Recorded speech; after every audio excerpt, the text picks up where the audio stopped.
Sciatica అనేది అంటే ఎట్లా ఉంటుంది, దాని సిమ్టమ్స్ ఎట్లా ఉంటాయి? మనం హెల్దీ ఫుడ్ తింటున్నాం అనుకుంటున్నాం, కానీ మనం తినేదంతా కూడా ఇండైజెషన్ ఫుడ్ తినడం వల్ల ఈరోజు back pain, sciatica, back pain, మోకాల నొప్పులు ఇవన్నీ కూడా వచ్చేదానికి రూట్ కాస్ వచ్చేసి డైజెషన్ సిస్టమ్ బాగాలేకపోయినప్పుడే వస్తుంది. సయాటికా అనేది బేసికల్లీ రూట్ కాస్లో తీసుకుంటే liver and gall bladder imbalance వల్ల వస్తుంది. ఇక్కడ లివర్ గాల్ బ్లాడర్ యొక్క ఫంక్షన్, దాని రూట్ కాస్ యొక్క ఫంక్షన్ ఏంటి అంటే, దీన్ని బట్టి అర్థం చేసుకోవాలి సయాటికా అనేది బ్యాక్ బోన్కి సంబంధించింది కాదు, ఒక నర్వస్ సిస్టమ్కి, ఒక మజిల్కి, ఒక టెండన్కి సంబంధించింది. ఈ మూడు కూడా సయాటికాకి ఎక్సలెంట్ రెమెడీ చెప్తాను ఈరోజు, గుర్తుపెట్టుకొని. 4 ఫింగర్స్ని ఇలా స్ట్రేట్గా పెట్టేసి, నెయిల్స్ ఉండకూడదు, ఈ నెయిల్స్ని ఇలా పెట్టి ఇలా ఒక 30 to 60 టైమ్స్ ఇలా డీప్గా ప్రెషర్ ఇవ్వండి. తర్వాత వచ్చేసి నెక్ పెయిన్ వచ్చే వాళ్ళకి ఒక్కటే అండి, చాలా బాగా గుర్తుపెట్టుకోండి. ఎవరికైనా నెక్ పెయిన్ నుంచి ఇలా తలంతా పట్టేసుకొని ఇలా లాగుతూ చెయ్యి దగ్గరికి వచ్చింది అంటే, ఇలా పట్టుకుంది, ఇలా ఒక 30 సెకండ్స్ అనాలి. ఇలా ఒక 30 సెకండ్స్ అంటే మీ నెక్ పెయిన్ చూసిన తర్వాత కామెంట్ పెట్టండి. బ్యాక్ పెయిన్ ఉంది, ఈ బ్యాక్ పెయిన్లో స్పైనల్ కార్డ్ అంటే కిడ్నీ రిలేటెడ్కి సంబంధించింది. వాటర్ కరెక్ట్గా తాగితే బ్యాక్ పెయిన్ తగ్గుతుంది. వాటర్ తాగే పద్ధతి కూడా ఈరోజు జనాలు మర్చిపోయారు. గడ పైనుంచి తాగడం వల్ల. Welcome to I dream. నేను ఉదయశ్రీ. ప్రెసెంట్ మనతో పాటు ఇప్పుడు స్టూడియోలో ఖ్యాతన్ ఆరోగ్య కేంద్రం నుంచి ఖ్యాతన్ దిలీప్ కుమార్ గారు మనతో ఉన్నారు. హీఈస్ ఎక్స్పర్ట్ ఇన్ ఆయుర్వేదం, ఆక్యుపంచర్ అండ్ న్యాచురల్ సైన్స్. మాట్లాడదాం. నమస్తే అండి. నమస్తే. లాస్ట్ టైం మీతో వీడియో చేస్తే చాలా మంచి రెస్పాన్స్ వచ్చింది. కింద కమెంట్స్లో మీరు చెప్పిన కొన్ని టిప్స్ ఉన్నాయి, నీ పెయిన్స్కి మనం ఇంట్లో చేసుకునే విధంగా చిన్న చిన్న టిప్స్ మీరు చెప్పారు. సో మంచి రెస్పాన్స్ వచ్చిందండి. అండ్ వాళ్ళే మళ్ళీ ఇంకా కొన్ని ప్రాబ్లమ్స్కి మిమ్మల్ని టిప్స్ అడుగుతూ అండ్ మెడిసిన్ గురించి కూడా అడుగుతూ ఉన్నారు. అందులో ముఖ్యంగా కమెంట్స్లో అడిగింది ఏంటంటే సయాటికా ఒకటి, and back pain, neck pain and arthritis. So ఇవాళ మనము ఆ టాపిక్స్ మాట్లాడుకుందాం. ఫస్ట్ సయాటికా గురించి మాట్లాడదాం. అంటే సయాటికా అనేది అంటే ఎట్లా ఉంటుంది, దాని సిమ్టమ్స్ ఎట్లా ఉంటాయి, అండ్ ఏ స్టేజ్ వరకు కూడా ఆయుర్వేదంలో ట్రీట్ చేయగలరు దాన్ని? అయితే సయాటికా అనేది బేసికల్లీ రూట్ కాస్లో తీసుకుంటే liver and gall bladder imbalance వల్ల వస్తుంది. అంటే ఇక్కడ లివర్ గాల్ బ్లాడర్ యొక్క ఫంక్షన్, దాని రూట్ కాస్ యొక్క ఫంక్షన్ ఏంటి అంటే మజిల్స్, నర్వస్ సిస్టమ్, టెండన్స్. ఈ 3 ప్రాబ్లం ఉన్న వాళ్ళకి సయాటికా ప్రాబ్లం వచ్చే అవకాశాలు ఎక్కువ ఉంటాయి. అందరూ ఏమనుకుంటారంటే బ్యాక్ పెయిన్ అనుకుంటారు. అంటే నడుము నుంచి ఒక పక్క ఒక కాలు, అంటే హిప్ జాయింట్ నుంచి బ్యాక్ సైడ్ నుంచి ఇట్లా కింది దాకా వస్తుంటుంది. అంటే ఇక్కడ బోన్ రిలేటెడ్ సంబంధించింది కాదు అని అర్థం చేసుకోవాలి ఫస్ట్. అందరు ఏమనుకుంటారు బ్యాక్ పెయిన్ అని చెప్పేసి ఇది ఏం చేస్తారు, నేరుగా ఆర్థోపెడిక్స్ తోటి పోయి డైరెక్ట్గా ఎంఆర్ఐ తీస్తారు. ఎంఆర్ఐ తీస్తారు. ఎంఆర్ఐలో చాలా క్లియర్గా అండి బోన్ రిలేటెడ్ సంబంధించిన ప్రాబ్లమ్స్ ఉంటే చాలా క్లియర్గా చూసుకోవచ్చు. నర్వస్ సిస్టమ్కి ఏమైనా ప్రాబ్లమ్ ఉంటే కూడా చూసుకోవచ్చు. ఇక్కడ మజిల్కి సంబంధించి కానీ టెండన్కి సంబంధించింది కానీ ఏదైనా ప్రాబ్లం ఉంటే స్కానింగ్లో పడవు. ఇప్పుడు రాత్రి పడుకున్నప్పుడు మెడ పట్టుకుంటుందండి కొంతమందికి, నిద్రలో మెడ పట్టుకుంటుంది. 99% మెడ పట్టుకోవడం అంటే ఏంటి అంటే మన బాడీలో మన బాడీలో గాలి తత్వం ఎక్కువైపోయి గాలి అక్కడ పీడనం అనేది స్ట్రక్ అయిపోయి మెడ పట్టేసుకుంటుంది. అలాగే ఇలా కదిలిస్తే నొప్పి అవుతుంటుంది. అలాగే నేరుగా హాస్పిటల్కి వెళ్ళేసి ఎక్స్రే తీస్తారు. ఎక్స్రే తీస్తే ఇక్కడ మెడ ఇరిగిపోలే కదా నైట్ జస్ట్ గాలి ఎక్కువ గ్యాస్ట్రిక్ ప్రాబ్లం వల్ల గ్యాస్ ప్రాబ్లం అయ్యి క్యాచ్ అయింది. ఇక్కడ జస్ట్ ఎక్స్రే చూస్తే ఏమీ తెలియదండి, కానీ ఎక్స్రే తీపిస్తారు. కానీ నిజం చెప్పాలంటే ఎక్స్రే అవసరం లేదండి. అక్కడ జస్ట్ మనకు ఒక చిన్న గ్యాస్ట్రిక్ ప్రాబ్లం బాడీలో విండ్ తగ్గించుకోగలిగితే చాలు, ఆటోమేటిక్గా రిలీజ్ అవుతుంది. లేదు అంటే కొన్ని యాక్యుపెంచర్ పాయింట్స్ ఉంటాయి, ఆ ప్రెషర్ పాయింట్స్ని జస్ట్ యాక్టివేట్ చేసుకుంటే కూడా తగ్గుతాయి. ఈ టాపిక్ కాకపోతే సయాటికా కూడా ఎలా ఉంటుంది అని అంటే మనకు ఏదో ఒక కాలుకి బ్యాక్ సైడ్ నుంచి ఒక చిన్న నర్వ్ అనేది వీక్ అయిపోయి, అంటే ఆ సయాటికా నర్వ్ అనేది వీక్ అయిపోయి అక్కడ బ్లడ్ సర్క్యులేషన్ అనేది తగ్గిపోయి బోన్కి మధ్యలో ఉండే ఒక సయాటికా నర్వ్ని ఇట్లా ప్రెస్ చేస్తుంటుంది. ఏం ప్రెస్ చేస్తుంది? బోన్ ప్రెస్ చేయదండి మ్యాక్సిమము. అక్కడ ఉన్నదంతా కూడా మజిల్ టేర్ లాగా ఒక మజిల్లో ఉండే నర్వ్ టేర్ అయిపోయి ఒక పక్క సైడ్ నుంచి పైనుంచి ఇట్లా సైడ్ వరకు సైడ్ నుంచి వస్తుంటుంది అన్నమాట. కరెక్ట్గా మీరు అక్యుపెంచర్లో ఏముంటుందంటే గాల్ బ్లాడర్ ఛానల్ అని ఉంటుంది, జీబీ ఛానల్. అది మీరు ఒకవేళ ఛానల్ చూస్తే సయాటికా పెయిన్ కూడా అలాగే వస్తుంటుంది. మీరు అక్యుపెంచర్ గాల్ బ్లాడర్ ఛానల్ అని యూట్యూబ్లో కొడితే వస్తుంది. ఆ యూట్యూబ్ ఛానల్ యొక్క ఎనర్జీ ఫ్లో చూస్తే మీకు ఈ పక్క నుంచి ఇలా వచ్చేసి ఇలా వచ్చేసి కింది దాకా వెళ్తుంటుంది అనమాట, అరికాల దాకా వెళ్తుంది. ఆ లైన్ ఎక్కడెక్కడికైతే డ్రా అవుతుంటుందో అదే సయాటికా పెయిన్ కూడా అదే రూట్లో పెయిన్ వస్తుంది.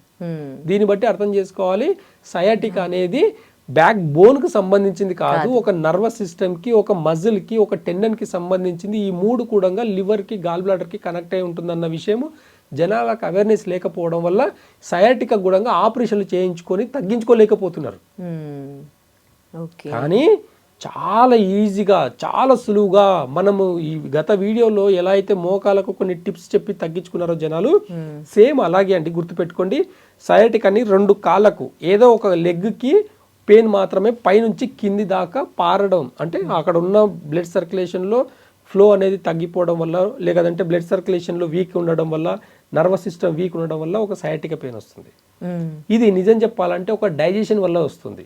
సరిగా డైజెషన్ కాకపోవడం వల్ల, అంటే లివర్ గాల్ బ్లాడర్ ఏంటి అంటే డైజెషన్ ప్రాసెస్ని, మెటబాలిజం సిస్టమ్ని మొత్తం, అంటే మనం తిన్న ఫుడ్లకేంటి మొత్తం న్యూట్రిషన్స్ అన్నీ మనకు బాడీకి అందాలంటే మనకు గాల్ బ్లాడర్ లివరే పనిచేస్తుంది. కాబట్టి ఈ టాక్సిన్స్ అన్నీ కూడా బయటికి పంపించకపోవడం వల్ల ఏదో ఒక నర్వస్ సిస్టంలో గ్యాస్ట్రిక్ ప్రాబ్లం ఎక్కువైపోయి, అక్కడ విండ్ ఎక్కువైపోయి ఆ పైనుంచి కింది దాకా కాలు పారడం కాకుండా నొప్పి అనేది వస్తుంది, విపరీతమైన సివియర్ పెయిన్ ఉంటుంది. ఇంత సివియర్ పెయిన్కి అక్యుపెంచర్లో కానివ్వండి, ఆయుర్వేదంలో కానివ్వండి, న్యాచురోపతిలో కానివ్వండి చాలా ఈజీగా అనమాట.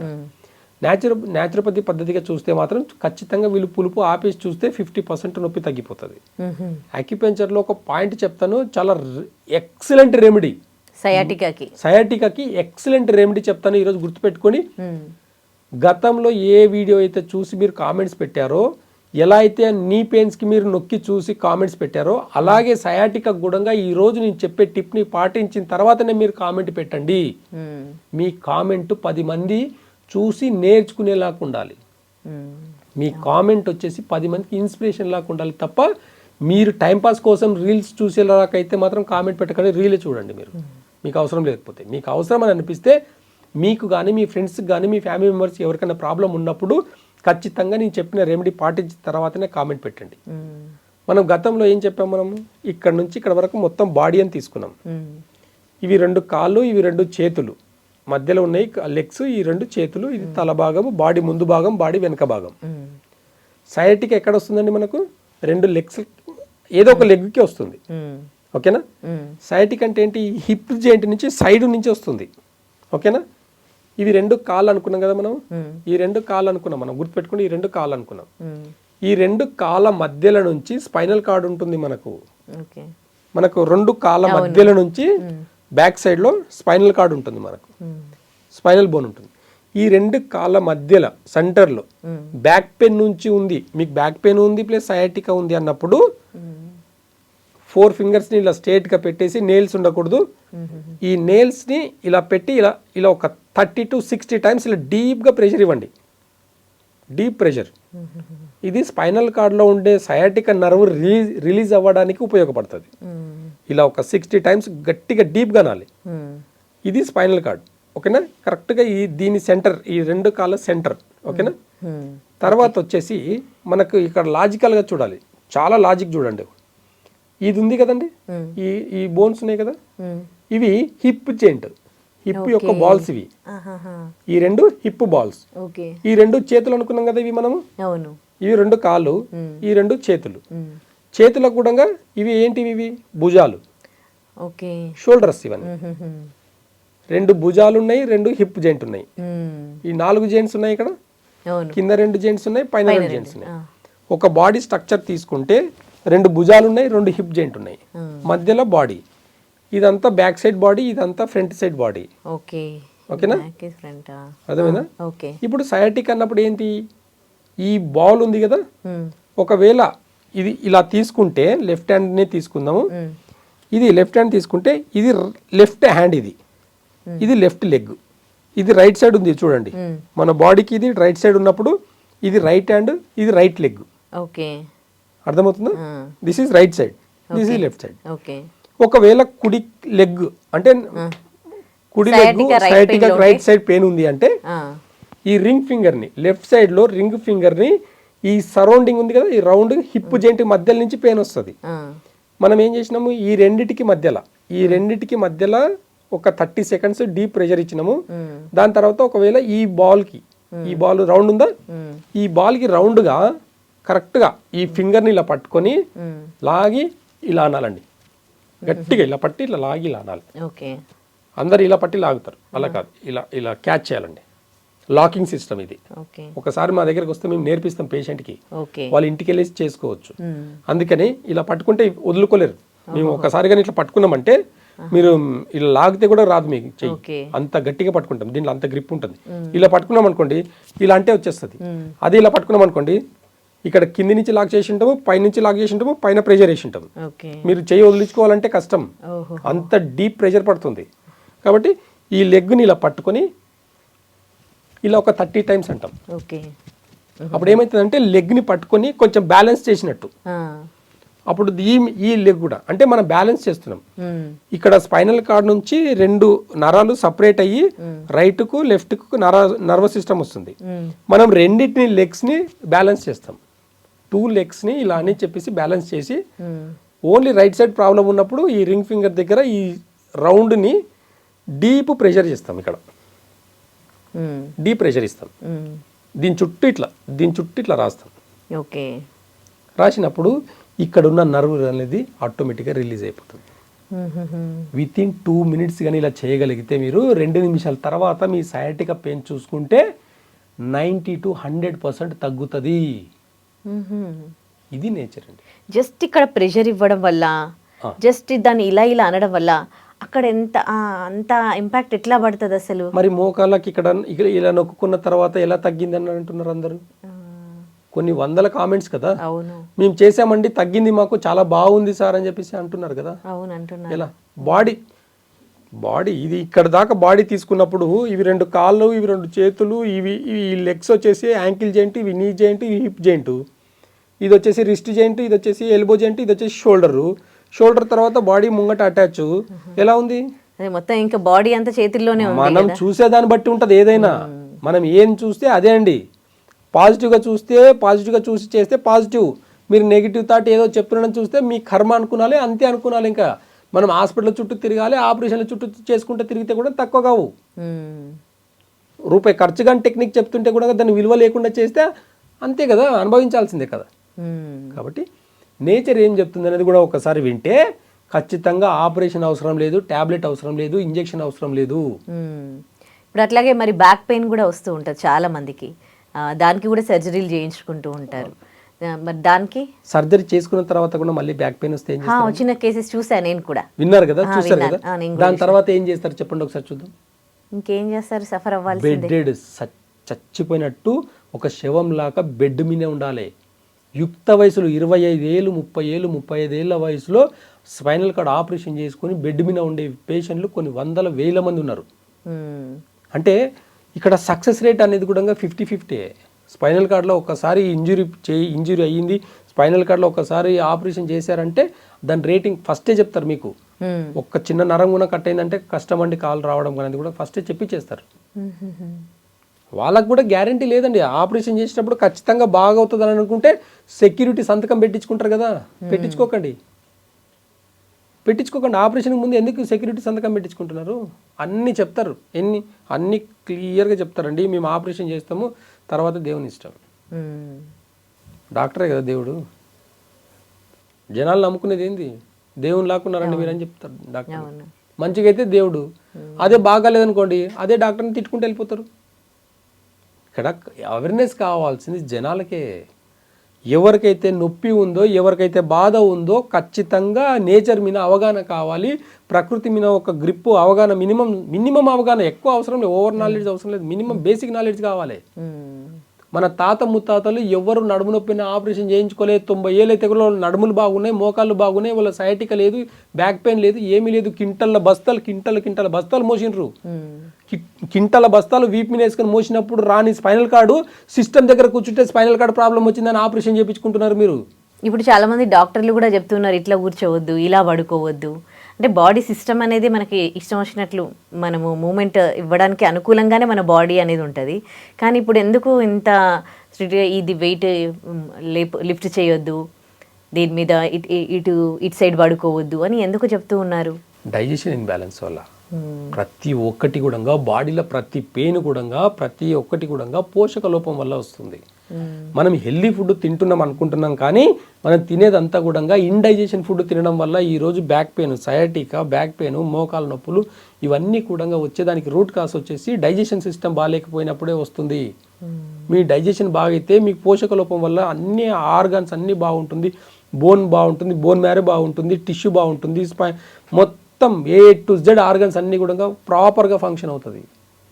ఎప్పుడైతే మీరు టేస్ట్కి విలువ ఇచ్చి పులుపుకి కానీ కారంకి కానీ ఎక్కువ టేస్ట్ ఇచ్చేసి కొంచెం కన్నా స్పైసీ ఫుడ్ తిని కొంచెం హెవీ, ఈ మధ్య ఏమైపోయిందంటే ప్యాషన్, ప్రోటీన్ ఫుడ్ తినండి, ప్రోటీన్ తినండి. అయ్యా మీకు దండం పెడతా, ప్రోటీన్ తింటే heavy digestion, heavy diet protein అంటే. ప్రోటీన్ బాడీకి కావాలి, పోషకాలు చెప్పుకొని ప్రోటీన్ కావాలి, విటమిన్స్ కావాలని చెప్పుకొని 30-40 ఏళ్ళ కింద ఎవరు తినలే. ఇప్పుడు ఎందుకు తింటున్నారు ఆలోచించండి ఒకసారి. ఇప్పుడు జిమ్లు చేస్తారుగా, 6 packs అవన్నీ, వాటి కోసం ఎక్కువగా తింటూ ఉంటారు కదా. నా దగ్గరకు ఒక పేషెంట్ వచ్చారండి, మంచి బాడీ బిల్డర్, హెవీ డ్రింకర్ కూడా, మంచి తాగుతాడు, తింటాడు, జిమ్కి వెళ్తాడు, చాలా బాగున్నాడు, హెల్దీగా ఉన్నాడు. ఆయనకు ఏదో ఒక ప్రాబ్లం వల్ల జిమ్కి వెళ్ళడం మానేసిన తర్వాత ప్రాబ్లం ఎక్కడొచ్చింది అని అంటే ఆయన స్టమక్ వచ్చేసింది. ఎంత మంచి బాడీ బిల్డర్, స్టమక్ వచ్చేసింది. జిమ్ ఆపేసిన తర్వాత ఆయాసం ఎక్కువైంది, 2 కిడ్నీలు ఫెయిల్ అయినాయి. ఎందుకు ఫెయిల్ అయినాయి తెలుసా? ఆయన జిమ్ చేసేటప్పుడు అడిషనల్గా హెవీ ప్రోటీన్, బోన్ మ్యారో పెరిగేదానికి, కండలు మజిల్స్ పెరిగేదానికి ప్రోటీన్ ఎక్కువ తిని ఇండైజెషన్ వల్ల ఎక్కువ ప్రోటీన్ తిన్నప్పుడు స్పైనల్ కార్డ్ మీద వెయిట్ పడుతుంది, కిడ్నీస్ మీద ఓవర్లోడ్ అవుతుంది. మరి ఇంతమంది తింటున్నారు కదా ప్రోటీన్ పౌడర్, ఇంతమంది వాడుతూ ఉన్నారు కదా, జిమ్కి వెళ్ళే వాళ్ళందరూ కూడా ప్రోటీన్ షేక్ తీసుకుంటారు. నా జిమ్కి వెళ్ళే వాళ్ళందరూ కూడా నా దగ్గరకు ఒక్కసారి రండి. ఒక్క ప్రెషర్ పాయింట్, మర్మకళ అని ఉంటుంది, మర్మకళ. ఈ మర్మకళలో 108 మర్మ పాయింట్స్ ఉంటాయి. ఒక్కొక్క పాయింట్ దగ్గర నొక్కితే అబ్బా అబ్బా అబ్బా అబ్బా అని ఏడ్చే వాళ్ళని చూపిస్తారండి. జిమ్ చేయడం, కండలు పెంచడం గొప్ప కాదు, మన స్ట్రెంత్ ఎంత ఉందని చూసుకోవడము, మన ఇంటర్నల్ ఆర్గన్స్ ఫంక్షన్ ఎలా ఉందనేది కావాలి కదా. కండలు పెంచినంత మాత్రం నువ్వు ఫిట్ అని ఎలా చెప్తావు? కండలు పెంచుకొని హార్ట్ అటాక్ వచ్చిన వాళ్ళు ఉన్నారు. జిమ్ చేసుకుంటే ఎందుకు చచ్చిపోతున్నారు కొంతమంది? హెవీ ప్రోటీన్ వాడడం వల్ల, డైజెషన్, గ్యాస్ట్రిక్ ప్రాబ్లం వల్ల హార్ట్ స్ట్రోక్స్ వస్తున్నాయి, గుండెపోట్లు వస్తున్నాయి. అయితే ప్రోటీన్ పౌడరే తీసుకోవద్దంటారా? ఇప్పుడు వెజిటేబుల్స్లో ప్రోటీన్ లేదా? అడిషనల్గా ప్రోటీన్ మనకు ఎందుకు అవసరం చెప్పండి ఒకసారి. మన తాత ముత్తాతలు అంతా కూడా ఇదే పప్పు దినుసులు తిని మంచి ప్రోటీన్ తిన్న వాళ్ళు ఉన్నారు కదా. ఇప్పుడు ఫుడ్లో దొరకట్లేదు కదా ప్రోటీన్. ఏం పాడైందండి? ఇప్పుడు 40 ఏళ్ళ కింద ఉన్న ఫుడ్ ఇప్పుడు లేదా? తిని జీర్ణించుకునే కెపాసిటీ లేదని చెప్పండి మీరు. 40 ఏళ్ళ కింద సోయాబీన్స్ ఉన్నాయి, బ్రౌన్ చనా ఉంది, పప్పు దినుసులు అన్నీ ఉన్నాయి, చిక్కుడుగా హై ప్రోటీన్, చిక్కుడుగా కిడ్నీ బీన్స్ చిక్కుడుగా అండి, హై ప్రోటీన్, ఫ్రెష్ ప్రోటీన్. మీరు 300 గ్రాములు చిక్కుడుగా తింటే మీకు కావాల్సిన పోషక లోపాలు అన్నీ కూడా పోతాయి. కాల్షియం ప్రాబ్లం పోతుంది, బోన్ మ్యారో మంచిగా ఉంటుంది, డైజెషన్ బాగా అవుతుంది, వితిన్ 2 అవర్స్లో డైజెషన్ అవుతుంది. అలాంటి ఫుడ్ పెట్టుకుని వెజిటేరియన్స్ ఎంత మంది ఉన్నారని, ఎగ్ తింటేనే బాగుంటుంది, నాన్ వెజ్ తింటేనే మంచిగా ఉంటుంది అని చెప్పి చెప్పుకొని తినే వాళ్ళంతా కూడా హెల్దీగా ఉన్నారని చెప్పండి. అన్ని పోషకాలు తిని పోషక లోపం, విటమిన్ డి ప్రాబ్లం అంటారు, అన్ని తిని విటమిన్ B12 ప్రాబ్లం అంటారు, అన్ని ఎందుకు చెప్పండి. మరి తినేది డైజెషన్ కానప్పుడు ఇవన్నీ ప్రాబ్లమ్స్. తిన్నది డైజెషన్. కొంచెం తోటకూర వేసుకొని, ఇంత పప్పు వేసుకొని తినండి, మీకు పోషక లోపం వస్తుందో చూస్తా నేను. కొంచెం తోటకూర వేసుకొని, ఒక పప్పులు వేసుకొని మంచిగా వేసుకొని తినండి, పోషక లోపమే లేదు. ఇవన్నీ కూడా మనకు అవేర్నెస్ లోపం వల్ల ఈరోజు కార్పొరేట్ లెవెల్లో ప్రోటీన్ పౌడర్లు ఇవన్నీ చెప్పుకొని తినడం వల్ల ఈరోజు కిడ్నీలు డ్యామేజ్ చేసుకుంటున్నాము. కాబట్టి బ్యాక్ పెయిన్కి కూడా చాలా సింపుల్ టెక్నిక్ అండి. ఈ 2 కాళ్ళ మధ్యల నుంచి బ్యాక్ పెయిన్కి జస్ట్ ఈ ఒక్కటి అంతే. ఎలాంటి ప్రోటీన్ ఫుడ్లు వాడకండి. కొన్ని ప్రెషర్ పాయింట్స్, ఓకేనా, కొన్ని నర్వస్ సిస్టమ్ని స్టిమ్యులేట్ చేసి అశ్వగంధ, శిలాజిత్తు ఇలాంటివన్నీ కూడా మన బాడీలో ఇంటర్నల్ ఆర్గాన్స్ని బాగు చేసేదానికి ఉంటాయి, నొప్పిని తగ్గించేదానికి కాదు. బ్యాక్ పెయిన్ ఆయుర్వేదంలో నొప్పులకు మెడిసిన్స్ లేవు. నొప్పిని తగ్గించే ఆర్గన్స్ ఏముంటాయి మనకు? అంటే ఏ ఆర్గన్ వల్ల మనకు నొప్పిని జయించే ఆర్గాన్స్ ఉంటాయి కదా. ఎగ్జాంపుల్ బ్యాక్ పెయిన్ ఉంది, ఈ బ్యాక్ పెయిన్ లో స్పైనల్ కార్డ్ అంటే కిడ్నీ రిలేటెడ్ సంబంధించింది. వాటర్ కరెక్ట్ గా తాగితే బ్యాక్ పెయిన్ తగ్గుతుంది. వాటర్ తాగే పద్ధతి కూడా ఈ రోజు జనాలు మర్చిపోయారు. గడ పైనుంచి తాగడం వల్ల ఇంటెస్టైన్ మీద మొత్తం కూడా స్టమక్ మీద కానివ్వండి, థైరాయిడ్ గ్లాండ్ మీద కానీ, కిడ్నీస్ మీద ఓవర్లోడ్ అవుతుంది. ఓవర్లోడ్ అయ్యి ఈ రోజు మొత్తం కూడా స్పైనల్ కార్డ్ అంతా వీక్ అవుతుంది. చిన్న వయసులో స్పైనల్ కార్డ్ రోగాలు ఏంటండి నాకు అర్థం కాదు. చిన్న వయసులో విటమిన్ ప్రాబ్లం ఏంటి, విటమిన్ డి ప్రాబ్లం 20 ఏళ్ళకి ఎలా వస్తుంది? డైజెషన్ సరిగ్గా లేకపోవడం వల్ల వస్తుంది. ఏం తినాలి, ఎలా తినాలి, ఏ ప్రాబ్లమ్స్ వస్తే ఏం తినకూడదు, ఏం తినాలి, మా దగ్గరికి వచ్చే వాళ్ళకి ఇవే చెప్తామండి మేము. అసలు బ్యాక్ పెయిన్ కి ఈ రెండు ఫింగర్స్ మధ్యలో ఇది పెడితే బ్యాక్ పెయిన్ తగ్గిపోతుంది. సివియర్ బ్యాక్ పెయిన్ దీని మీద ఒక 4 ఫింగర్స్ ఇలా పెట్టేసి ఒక డీప్ ప్రెషర్ ఇస్తే తగ్గిపోతుంది. చెక్ చేసుకున్న తర్వాత కామెంట్ పెట్టి చూడండి మీరు. కాదు, ఇప్పుడు డాక్టర్స్ చెప్తారు దీంట్లో స్టేజెస్ ఉంటాయి, గ్రేడ్స్ ఉంటాయి, 4th స్టేజ్కి వెళ్తే సర్జరీ చేయాలని. ఇప్పుడు మీరు చెప్పిన ఈ ప్రెషర్ పాయింట్ 4th స్టేజ్ వరకు వెళ్ళిన వాళ్ళకి కూడా రికవర్ అవుతుందా? స్పైనల్ కార్డ్ ఇంజూరీ అయిపోయి 2 కాళ్ళు చచ్చిబడిపోయిన వాళ్ళకు కూడా పనికి వస్తుంది. 2 కాళ్ళు చచ్చిబడిపోయిన వాళ్ళకు కూడా అంత ఎఫెక్టివ్గా పనిచేస్తుంది ఇది. కాబట్టి ఈ ప్రెషర్ పాయింట్స్ని కాకుండా ఆయుర్వేదాలు కూడా రూట్ కాస్ ఏం చెప్తుంది. కప్పింగ్ థెరపీ చేస్తాం బ్యాక్ పెయిన్ వాళ్ళకు. అక్కడ మజిల్ టేర్ అయి ఉంటుంది కొంతమందికి. కప్పింగ్ థెరపీ చేసినప్పుడు ఏమవుతుందంటే అక్కడ ఉన్న మజిల్స్ అన్ని కూడా క్యాచ్ అయినవన్నీ కూడా రిలీజ్ అవుతాయి. బ్లడ్ సర్క్యులేషన్ ప్రాపర్గా జరుగుతుంది, ఈజీగా కవర్ అవుతుంది. అలాంటివి ఎన్నో టెక్నిక్స్ ఆల్టర్నేట్ థెరపీలు ఆయుర్వేదంలో, యాక్యుపంచర్లో, న్యాచురల్ థెరపీలో ఎన్నో ఉన్నాయి. అట్లా మేము ఏం చేస్తున్నాము, ఆయుర్వేద మెడిసిన్స్ ఇస్తాము, యాక్యుపంచర్ చేస్తాము, ప్లస్ న్యాచురోపతి డైట్ చెప్తాము. ఏం తింటే బాగుంటుంది, ఏం తినకపోతే బాగుంటుంది. ఇవన్నీ ఇంపార్టెంట్ అండి లైఫ్లో. అన్ని టాబ్లెట్లు వేసుకొని నేను అన్ని తింటానంటే ఏదో ఒక రోజు ఆపరేషన్ తప్పదు మీకు. ఇప్పుడు ఒకవేళ ఆల్రెడీ ఇప్పటివరకు సర్జరీ చేయించుకున్న వాళ్ళకి మళ్ళీ బ్యాక్ పెయిన్ వచ్చింది అనుకోండి, వాళ్ళకి మీరు ట్రీట్మెంట్ చేస్తారా? వాళ్ళకి కూడా ఖచ్చితంగా మనకి ఏదో ఒక సొల్యూషన్ ఉంది. ప్రతి దానికి సొల్యూషన్ ఉంది. ఇప్పుడంటే యాక్సిడెంట్లు అయ్యి కాళ్ళు ఇరిగినాయి, చేతులు ఇరిగినాయి, సెట్ అవ్వట్లేదు అని అంటే, యుద్ధాలు చేసినప్పుడు ఎలాంటి యుద్ధాలు జరిగినాయి రాజుల కాలంలో. అలాంటి వాళ్ళు చనిపోలేదండి. దాన్ని సర్వైవ్ అయ్యి ఎలా బయటపడ్డారు అనేది ఒకసారి గుర్తించుకోండి. యుద్ధాలు అంటే ఒకప్పుడు జిమ్ కన్నా ఎక్కువ బలిష్టంగా ఉండేది. ఒక్కొక్కప్పుడు యుద్ధ వీరులు అంటే ఎలా ఉండేది ఒకసారి చూడండి మీరు. ఎంత బలిష్టంగా ఉండేది. 100 ఏళ్ళు వాళ్ళ హెల్త్ ఎంత, ఇంటర్నల్ ఆర్గన్స్ని ఎంత స్ట్రాంగ్గా పెట్టుకుని అప్పుడు తిన్న ప్రోటీన్ పేర్లు చెప్పండి. ఇప్పుడు నాకు యుద్ధ వీరులు తిన్న ఫుడ్ ఏందో చెప్పమని చెప్పండి. ఇప్పుడు అలాంటి డైట్ ఇప్పుడు పెట్టండి. అలాంటి డైట్ ఇప్పుడు జీర్ణించుకునే కెపాసిటీ ఇవ్వండి. చూద్దాం యుద్ధ వీరులకు ఉన్న శక్తి ఇప్పుడు జిమ్ బాడీకి వెళ్ళేసి 6 ప్యాక్ చేసుకునే వాళ్ళ బాడీ ఎలా ఉంటుందో తెలుస్తుంది. అంటే అప్పుడు తిన్నది మామూలుగా ఇవే ఆకుకూరలు, కూరగాయలు ఏమున్నాయండి అప్పుడు. ఏమున్నాయి అప్పుడు? మసాలాలు ఉన్నాయా, నూడిల్స్ ఉన్నాయా, ప్రోటీన్ ఫుడ్లు ఎక్స్ట్రా ఉన్నాయా? ఇవే ఆకుకూరలు, ఇవే పప్పు దినుసులు, ఇవే కదండి. అప్పట్లో నాన్ వెజ్ తినేది అప్పట్లో కూడా ఎప్పుడు తినేది, ఎవరు తినేది తెలుసా? నాన్ వెజ్ అనేది వేటాడే వాళ్ళు మాత్రమే తినాలి.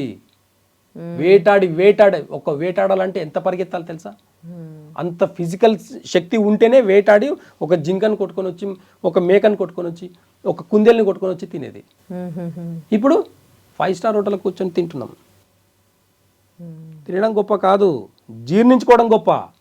మీ జీర్ణశక్తి బాగున్నప్పుడు రాయి ఆడుకుంటూ పిల్లలు, చిన్నపిల్లలు ఒక 40 ఏళ్ళ కింద పిల్లలు ఆడుకుంటూ మట్టి కింద రోజులు. ఇప్పుడు మరమరాలు తింటే కూడా జీర్ణం అవ్వట్లేదు. మీ జీర్ణశక్తి ఎలా ఉందో తెలుసుకోండి. సార్ చాలామంది చెప్తారు, సార్ నా జీర్ణశక్తి చాలా బాగుంది సార్, తింటాను ఫ్రీగా మోషన్ పోతుంది సార్. మరి ప్రాబ్లం ఎందుకు వచ్చింది? ప్రాబ్లమ్స్ ఎందుకు వస్తున్నాయి? విటమిన్ ప్రాబ్లం ఎందుకు వస్తుంది? విటమిన్ B12 ప్రాబ్లం, విటమిన్ ఎన్ని ఉన్నాయండి అసలు చెప్పుకుంటూ పోతే. అవును, ఒక్క డైజెషన్ మీద ఆధారపడి ఉంటుంది అనేది ఎవరికి ఎంతమందికి తెలుసు? ఈ డైజెషన్ ప్రాబ్లంతోనే విటమిన్ డెఫిషియన్సీ అయితే అంతే కదండి. మరి మంచి ప్రోటీన్ ఫుడ్, మంచి విటమిన్స్ ఫుడ్ తిన్నారంటే మన బాడీకి అందినప్పుడు పోషక లోపాలు ఎందుకు వస్తాయండి మనకు? అది జీర్ణం కాకుండా తిన్నది తిన్నట్టు మోషన్కి పోయినప్పుడే ఈ పోషక లోపం వస్తుంది. ఇంత చిన్న డైజెషన్ని మంచిగా పెట్టుకుంటే సరిపోయేదానికి ఆయుర్వేదంలో అద్భుతమైన మెడిసిన్స్ ఉన్నాయి. ఏ డిసీజ్ అయినా సరే ఫస్ట్ రూట్ కాస్లో మేము డైజెషన్ని సరి చేస్తాం. ఎందుకు తెలుసా? అంటే ఆయుర్వేద మందులు కూడా జీర్ణించుకోవాలి. ఆయుర్వేద మందులు వేసుకున్నట్టు తిన్నది తిన్నట్టు మోషన్ పోతే కాదు కదా. ఆయుర్వేద మెడిసిన్స్, ప్రతి మెడిసిన్ మీ జీర్ణశక్తిలో కలిసిపోయినప్పుడే అవి మన బాడీకి అబ్జర్వేషన్ అయ్యి మంచిగా ప్రోటీన్స్ అంటే ట్యాబ్లెట్ల యొక్క స్ట్రెంత్ కూడా మన నరాల్లో చొచ్చుకుపోయినప్పుడే మనకు అన్ని ఆర్గన్స్కి స్ట్రెంత్ వస్తుంది, రూట్ కాస్ నుంచి తగ్గుతుంది. కాబట్టి ఇవన్నీ కూడా మనం చూడాలి. మరి జీర్ణక్రియ మంచిగా ఉంచుకోవాలి అని అంటే చాలా మెడిసిన్స్ ఉన్నాయి, చాలా రకాలు ఉన్నాయి.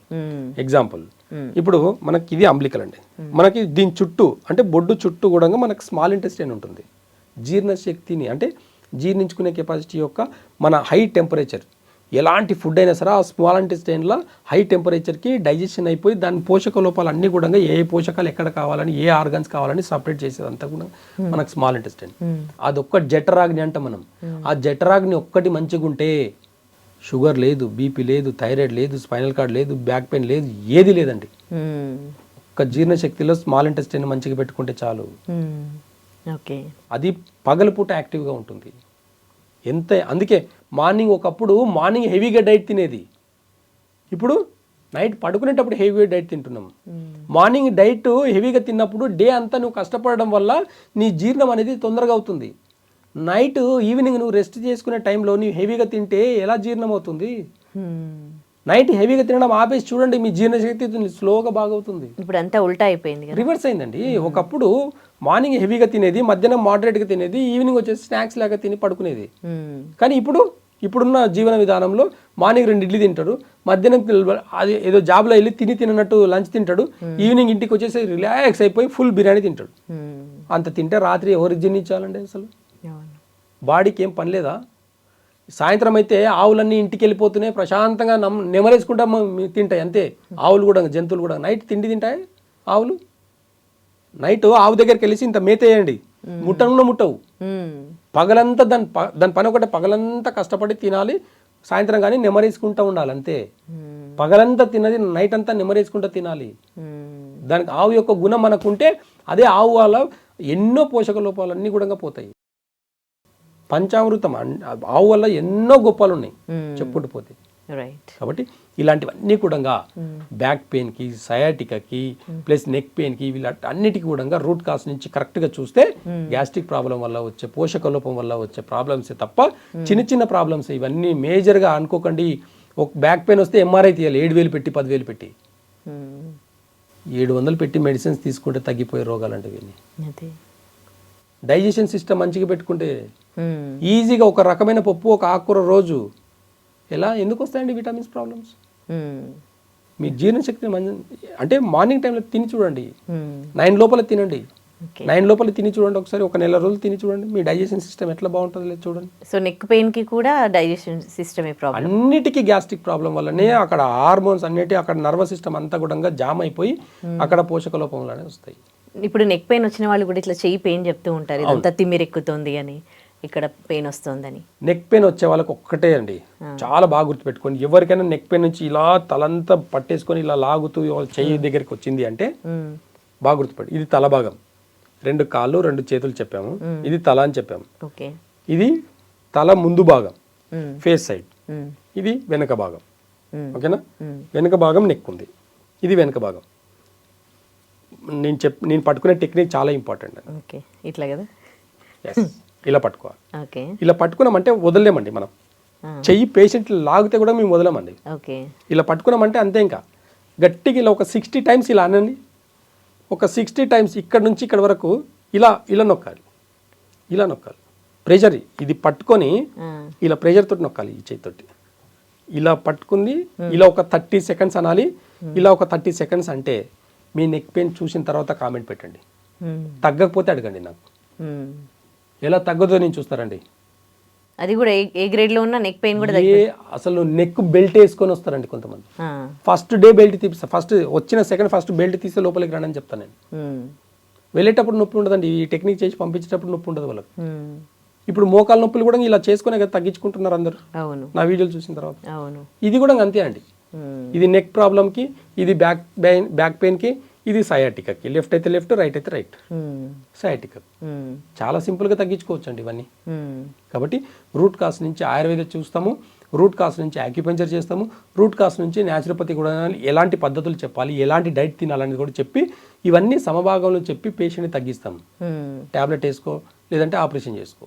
మా దగ్గర ట్యాబ్లెట్ వేసుకొని ఆపరేషన్ చేసుకున్న తర్వాత పేషెంట్స్ వస్తారు. అన్నీ అయిపోయిన తర్వాతనే వస్తారు మన దగ్గరికి. ఇప్పుడు నెక్ పెయిన్కి మీరు చెప్పారు కదా, ఇప్పుడు ఇలా చేసుకోవాలని, చేసుకున్నాక ఈ తిమ్మిరి ఇదంతా తగ్గిపోతుందా, సెట్ అవుతుందా? కొంతసారి బల్జ్ అంటారు కదా, 2 నిమిషాల పోతుంది. ఆ. 2 నిమిషాలు. మరి వాపు అవంతా కూడా పోతుందా? అన్నీ పోతుందండి. వాపు అంటే ఏంది, అక్కడ ఉన్న మజిల్స్ లో విండ్ ఎక్కువైంది, గాలి ఎక్కువై స్వెల్లింగ్ లాగా అనిపిస్తుంది. అలాంటి స్వెల్లింగ్ కూడా పోతుందండి మనకు. కాబట్టి రూట్ కాజ్ తెలుసుకుంటే చాలా ఈజీ, రూట్ కాజ్ తెలియకపోతే చాలా కష్టం. కాబట్టి రూట్ కాజ్ నుంచి ఏదైనా డిసీజ్ తగ్గించుకోవాలనుకుంటే ఆలోచించి నిర్ణయాలు తీసుకుని ఆపరేషన్ చేయించుకోండి, అంతే. ఓకే, ఇక ఆర్థరైటిస్కి సంబంధించి మాట్లాడుకుందాం. ఆర్థరైటిస్ ప్రాబ్లమ్స్ వాళ్ళు కూడా కమెంట్స్ చేశారు మాకు, అదేంటి ఇట్లాగే ఇంట్లో ఆక్యుప్రెషర్ పాయింట్స్ చెప్పండి అండ్ ఆయుర్వేదంలో ఎలాంటి ట్రీట్మెంట్ ఉంది చెప్పండి అని. చూడండి, ఆర్థరైటిస్ అంటే ప్రెషర్ పాయింట్స్ అంటూ ఏముండవండి. అంటే వాళ్ళకు ఒక్కొక్క జాయింట్లో పెయిన్స్ ఉంటాయి. ప్రతి జాయింట్లో ఈ జాయింట్ ఈ ఫింగర్స్ కూడా ఇట్లా మార్నింగ్ లేస్తే ఫింగర్స్ ఇట్లా అవ్వండి, ఇలా స్ట్రక్ అయిపోయి ఉంటాయి, మూమెంట్స్ ఉండవు వాళ్ళకు. ప్రతి జాయింట్లో పెయిన్స్ ఉంటాయి. యూరిక్ యాసిడ్ ఎక్కువై ఉంటుంది వాళ్ళకు. కిడ్నీ రిలేటెడ్, గ్యాస్ రిలేటెడ్ సమస్యలు ఎక్కువైపోయి కిడ్నీ రిలేటెడ్ పోషకాల లోపం వల్ల కిడ్నీ రిలేటెడ్ మీద అంటే యూరిక్ యాసిడ్స్ ఎక్కువ అవడం, బ్లడ్ ప్యూరిఫై కాకపోవడం వల్ల ఈ ఆర్థరైటిస్ అనేది వస్తుంది. వాళ్ళకు బాడీ ఓవర్ హీట్ ఉంటుంది. ఆయుర్వేదంలో ఏం చేస్తాము, హీట్ని తగ్గించి గ్యాస్ట్రిక్ సమస్యను తగ్గించి నర్వస్ సిస్టమ్కి స్టిమ్యులేట్ చేసే మెడిసిన్స్ శిలాజిత్, అశ్వగంధ, ఈ 2 మిక్స్ చేసే ఒక ఫార్ములా ఉంటుంది. చాలా అద్భుతంగా పనిచేస్తుంది మా దగ్గర. ఇలాంటి వాటికి ఆర్థరైటిస్కి కొన్ని రూట్ కాజ్ నుంచి కొన్ని మెడిసిన్స్ ఇవ్వడం వల్ల పల్లెరుగా చూర్ణం ఉంటుంది, గంధక రసాయనం ఉంటుంది. ఇట్లా కొన్ని మెడిసిన్స్ ఇవ్వడం వల్ల ఏమవుతుంది అంటే రూట్ కాజ్ నుంచి ఇది ఒక్క రోజులో తగ్గదండి. ఇది అంటే ఈ ఆర్థరైటిస్ ప్రాబ్లం ఉండే వాళ్ళకు ఫస్ట్ వాళ్ళ ట్యాబ్లెట్లు ఏమేమి వాడుతుంటారు తెలుసా అండి? ఒక స్టెరాయిడ్ వాడుతుంటారు, ఒక పెయిన్ కిల్లర్ వాడుతుంటారు, ఒక యాంటీబయాటిక్ వాడుతుంటారు, ఒక మల్టీవిటమిన్ వాడుతుంటారు. ఇట్లా ఒక 5-6 కాంబినేషన్స్ ట్యాబ్లెట్లు వాడుతుంటారు. ఏ ఒక్క రోజు ట్యాబ్లెట్ మానేస్తే వాళ్ళు బెడ్ మీద పడుకొని బెడ్ నుంచి లేవని కూడా లేవడు. అంత సివియారిటీ ప్రాబ్లమ్స్ ఉంటాయి. ట్యాబ్లెట్ వేసుకుంటేనే తిరగాలి, అలాంటి సిచ్యువేషన్స్ ఉంటాయి. ఇలాంటి వాళ్ళకు కూడా రూట్ కాజ్ నుంచి మనం అంతా కూడా నాడి చూసి రూట్ కాజ్ నుంచి వాళ్ళకి మెడిసిన్స్ ఇవ్వడం వల్ల కరెక్ట్ 3 to 4 monthsలో వాళ్ళకు కూడా పర్మనెంట్గా తగ్గుతుంది. అలాంటి వాళ్ళకి ఈ శిలాజిత్కి సంబంధించి ప్లస్ మంచి పెయిన్స్ కాకుండా హీట్ని తగ్గించి ఇక్కడ నర్వస్ సిస్టమ్ని స్టిమ్యులేట్ చేసేదానికి శిలాజిత్ అశ్వగంధ టాబ్లెట్ చాలా రేర్గా కాంబినేషన్ మేమే ప్రిపేర్ చేస్తాం. ఈ 2 కాంబినేషన్లు విడివిడిగా చూస్తారు అందరు, కానీ ఈ 2 కలిపినప్పుడు చాలా అద్భుతంగా పనిచేస్తుంది. ఏనుగు పల్లెరుగా అంటాం, ఏనుగు అంత బలం వచ్చే ఏనుగు పల్లెరుగా గోక్షూర్ అంటారు. అటువంటి మెడిసిన్స్ ఇవ్వడం కూడా ఏనుగు లాంటి బలం వచ్చే మెడిసిన్స్ ఉన్నాయండి. అలాంటి మెడిసిన్స్ ఇవ్వడం వల్ల కూడా ఖచ్చితంగా రూట్ కాజ్ నుంచి ఖచ్చితంగా పర్మనెంట్ గా తగ్గే అవకాశాలు చాలా, మన 1000 మంది ఉన్నారండి మన దగ్గర. కొంతమందికి ఇట్లానే వంకర్లు అయిపోయి ఉండడం కూడా చూసాను. మరి నార్మల్ అయిపోతాయా? అవన్నీ తగ్గిపోతాయి, ఫ్రీ అయిపోతాయి. అంత హ్యాండ్స్ ఒక ఆయిల్ కూడా ఇస్తాం, నారాయణ తైలం అని చెప్పేసి ఒక వేప నూనె ఇస్తాం. అవన్నీ కూడా మనం ఇవ్వడం వల్ల కూడా ఫింగర్స్ ఫ్రీ అయిందే కాకుండా వాటి ఫింగర్స్ లో మూవ్మెంట్ అనేది కూడా ఫ్రీ అవుతుంది. కాబట్టి అక్కడ ఉన్న హీట్ కూడా జనరేట్ అయింది, అదంతా కూడా తగ్గుతుంది. తగ్గినప్పుడు ఆటోమేటిక్గా ఇవన్నీ కూడా రూట్ కాజ్ నుంచి తగ్గే అవకాశాలు ఎక్కువ ఉన్నాయి. Right, thank you so much అండి. Thank you. And for more videos, please subscribe to iDream. Please subscribe to iDream. Please subscribe iDream. And please subscribe to iDream. For more videos, subscribe to iDream. please like, share and subscribe to the channel. Congratulations, iDream. Subscribe to iDream. Subscribe to iDream. So subscribe to iDream Media. iDream ki iDream team andarki huge congratulations. Please subscribe iDream Media. Please subscribe to iDream. Subscribe iDream. Please subscribe to iDream. iDream అంటే నా కళల channel subscribe చేసుకున్న నోరు తిరుగుతలేదు, మీరైతే గంట గుర్తు కొట్టండి. For more such videos, please subscribe to iDream. Subscribe to iDream. Please subscribe to iDream. Please subscribe iDream Media. Please do subscribe to iDream. Please subscribe to iDream Media. For best entertainment and information, please subscribe iDream. And don't forget to subscribe to iDream.